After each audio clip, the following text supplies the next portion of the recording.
Alright, in this video I'll be doing a tutorial of scalar fields and quadric surfaces. The first tutorial of the stuff I covered on the last video. Okay. Now I'm not gonna do the whole of the tutorial. I'm just gonna do 3 or 4 of them, and then you're gonna have to do the others on your own. And then whenever you come across a problem, send me an email, and then I'll check it out for you. Okay. Now problem number 1 is given. Okay. Problem A actually is given as x squared plus 2y squared. Okay, this is squared A plus 3z squared is equals to 4. Okay. Okay, one thing is that this problem here is of the form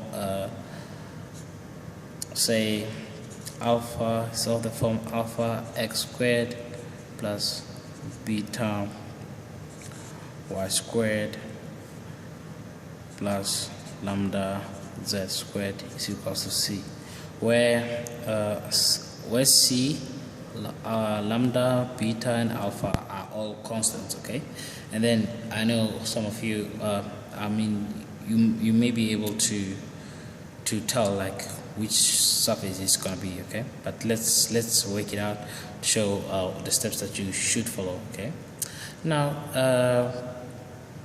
number 1, we need to determine the sections, the horizontal and vertical sections of this thing here. Okay, to be able to tell what surface we are given. So number 1, we're gonna let x is equal to c, where c is a constant. Okay, where c is a constant. Okay, so in that case you're gonna have something like 2y squared plus 3z squared is equals to 4 minus c squared. Note that I took x to this side, so and then substituted it as c, so we get something like this. Okay, now if you have to check this, we have something of the form, we have this thing here, everything, the coefficient of z and y are both positive, and then on this other side we have something else, but it's a constant. So this is an ellipse. All the sections are ellipses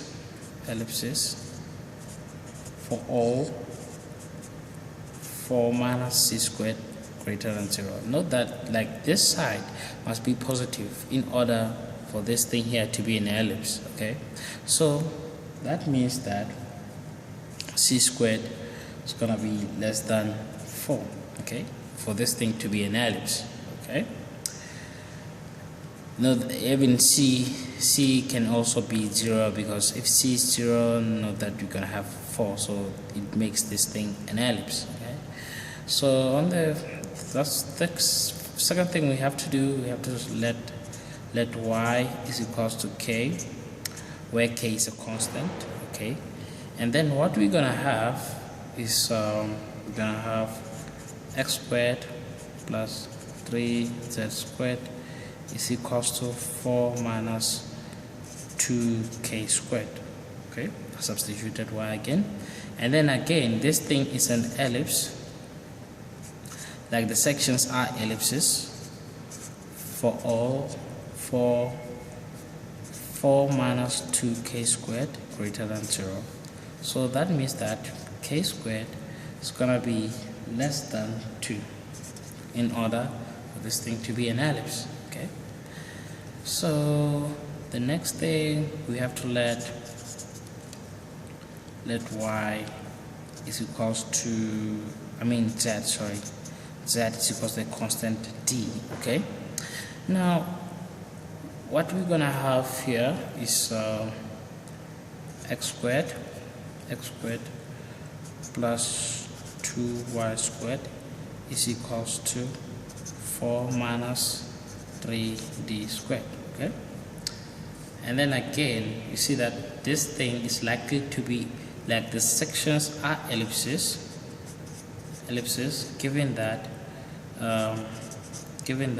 4 minus 3d squared is greater than 0. Okay, so that means that this squared is gonna be less than 4/3. Okay, now we have all the sections as ellipses, and then we say that therefore the surface is an ellipsoid, because all the sections are ellipses. Okay, now to the next question, or the next question, which is B. We have a question which is given like okay, it's B actually. So B goes on to say x squared plus 2y squared minus 3z squared is equals to 4. Okay, now just like we solved the first question, we're gonna do the same with this one. We're gonna let x is equals to a constant c, and then when we let that to happen, we're gonna have 2y squared minus 3z squared is equals to 4 minus c squared. Okay, and then this thing here, note that we have a positive and a negative signs here, and then this thing is a constant, and then it can take any value. So we're gonna get a hyperbola. We're gonna get hyperbolas. The sections are gonna be hyperbolas for. Okay, now in this case, I want you to listen to get what I'm gonna say. Note that if C is greater than 4, that means that we're going to have a negative value here. And then if it's a negative, that means we can divide everything by a negative, such that this 3z squared is going to be a positive, and then this 2y squared is going to be a negative. So it is still a hyperbola. So we're going to say this thing is a hyperbola for all C. Okay, now we're gonna let y is equals to a constant k. Okay, and then in that case we're gonna have x squared plus x squared minus 3z squared is equals to 4 minus 2y squared. Okay, 2k squared, sorry about that. Now we have this thing here, like it's the same as that one. We're gonna have hyperbolas for all k. Okay, now on the next one we let z is equals to a constant d. Okay, now we're gonna have x squared plus 2y squared